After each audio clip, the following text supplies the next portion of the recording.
Nelayan Kuala Matu kembali menuai rezeki apabila tangkapan mereka meningkat sejak beberapa hari lalu. Keadaan cuaca yang semakin baik dan laut yang tenang sepanjang minggu ini menyumbang kepada hasil tangkapan yang lebih lumayan, terutamanya udang merah. Tidak sekadar itu, hasil tangkapan kali ini bukan sahaja lebih banyak berbanding sebelumnya, malah kualitinya juga sangat baik di samping mendapat permintaan tinggi di pasaran. Kini mereka kembali ke laut seperti biasa, tapi kali ini rezeki lebih murah. Setiap kali turun, mampu dapat berpuluh kilogram udang sekaligus menjadi sumber rezeki buat keluarga selepas berdepan kemelut cuaca yang tidak menentu.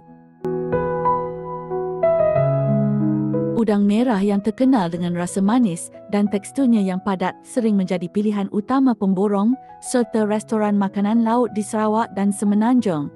Sebahagiannya diproses menjadi udang kering atau sesak unjuk.